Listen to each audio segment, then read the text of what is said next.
আসসালামু আলাইকুম। আজকের ভিডিওটা সবার জন্য হেল্পফুল হতে চলেছে, কারণ আমরা সবাই মোবাইল ফোন ব্যবহার করি। মোবাইল ফোনে যে সিমটা আছে, কারো বাংলালিংক, কারো গ্রামীণ, কারো রবি, কারো এয়ারটেল, কারো টেলিটক। তো যে যেই সিমই ব্যবহার করি না কেন, আজকের ভিডিওটা সবার জন্যই খুবই উপকারী। কারণ আজকের ভিডিওতে আমরা দেখাবো এই সকল সিমের যাবতীয় কোডগুলি, যেমন ইন্টারনেট চেক করা, ব্যালেন্স চেক করা, এমবি মিনিট চেক করা, আপনার ইমার্জেন্সি হাওলাত চেক করা। তো এই সকল বিষয় নিয়ে আজকের এই ভিডিও।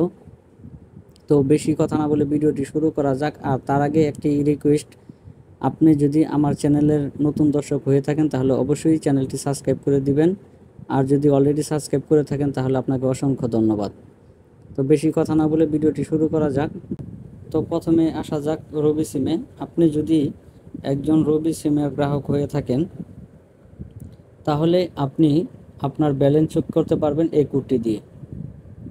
আপনি যদি ইন্টারনেট চেক করতে চান তাহলে আপনি এই কোডটি দিয়ে আপনি ইন্টারনেট চেক করতে পারবেন। আপনি যদি আপনার মিনিট বান্ডেল চেক করতে চান, মিনিট চেক করতে চান, তাহলে এটি দিয়ে চেক করতে পারবেন। তার আগে আমি আরেকটা কথা বলি, মিনিট চেক করার জন্য আরও দুইটি অপশন আছে।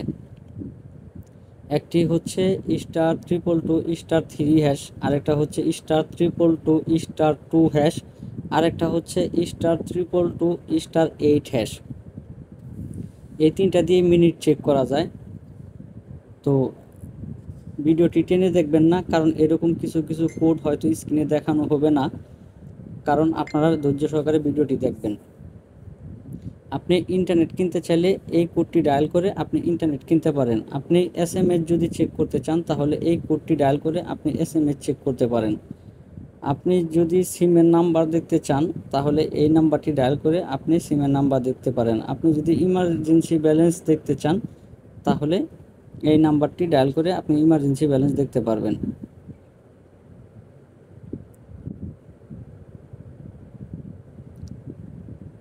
তারপরে আসা যাক এয়ারটেল সিমে। এয়ারটেল সিমের আপনি যদি ব্যালেন্স চেক করতে চান তাহলে এই কোডটি ডায়াল করে আপনি ব্যালেন্স চেক করতে পারবেন। ইন্টারনেট ব্যালেন্স চেক করতে পারবেন এই কোডটি ডায়াল করে। মিনিট চেক করতে পারবেন এই কোডটি ডায়াল করে। এবং মিনিটের আরেকটি কোড হচ্ছে এটা দিয়েও আপনি মিনিট চেক করতে পারবেন। এসএমএস চেক করতে পারবেন এই কোডটি ডায়াল করে, এবং সিমের নাম্বার দেখতে পারবেন এই কোডটি ডায়াল করে।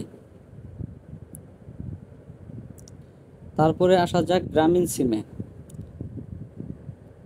তো গ্রামীণ সিমের ক্ষেত্রেও এই কোডটি দিয়ে আপনি ব্যালেন্স চেক করতে পারবেন। এই কোডটি দিয়ে আপনি ইন্টারনেট ব্যালেন্স চেক করতে পারবেন। এই কোডটি দিয়ে আপনি মিনিট চেক করতে পারবেন। এটা দিয়েও আপনি মিনিট চেক করতে পারবেন। এসএমএস চেক করার জন্য এই কোডটি, সিমের নাম্বার চেক করার জন্য এই কোডটি, এবং ইমার্জেন্সি ব্যালেন্সের জন্য এই কোডটি আপনি দিয়ে চেক করতে পারবেন। তারপরে আসা যাক বাংলালিংক সিমে। বাংলালিংক সিমেরও সেম, এই কোডটি দিয়ে আপনি ব্যালেন্স চেক করতে পারবেন। ইন্টারনেট চেক করতে এই কোডটি ব্যবহার করতে পারেন, এবং এটি দিয়েও আপনি ইন্টারনেট চেক করতে পারেন। উপরের কোডটি দিয়ে আপনি ইন্টারনেট ব্যালেন্স জানতে পারবেন, আর এটি দিয়ে ইন্টারনেট চেক করতে পারবেন। মিনিট চেক করার জন্য এই কোডটি ব্যবহার করতে পারেন। এসএমএস চেক করার জন্য এই কোডটি ব্যবহার করতে পারেন। সিমের নাম্বার জন্য এই কোডটি চেক করতে পারেন। প্যাকেজ, আপনার সিমের জন্য কি কি প্যাকেজ রয়েছে সেটা জানার জন্য এই কোডটি দিয়ে আপনি প্যাকেজ চেক করতে পারেন, এবং *888# এই কোডটি দিয়েও আপনি প্যাকেজ চেক করতে পারবেন।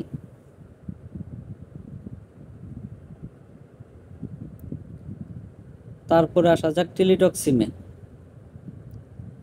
টেলিটক সিমের আপনি ব্যালেন্স যদি জানতে চান তাহলে এই কোডটি দিয়ে আপনি ব্যালেন্স জানতে পারবেন। ইমার্জেন্সি ব্যালেন্স জানতে পারবেন এই কোডটি দিয়ে, এবং এফএনএফ চেক করতে পারবেন এই কোডটি দিয়ে। সিমের নাম্বার জানতে পারবেন এই কোডটি দিয়ে। সর্বশেষ আছে হেল্পলাইন নাম্বার।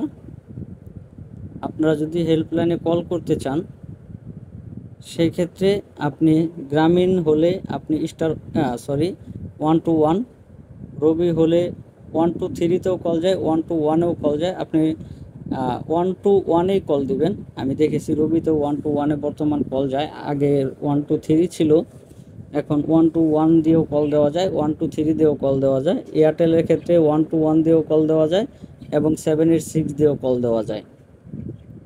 বাংলা লিংকের ক্ষেত্রে 121 দিয়ে কল দেওয়া যায় এবং টেলিটকের ক্ষেত্রে 1234 দিয়ে কাস্টমার কেয়ারে কল দিতে হয়।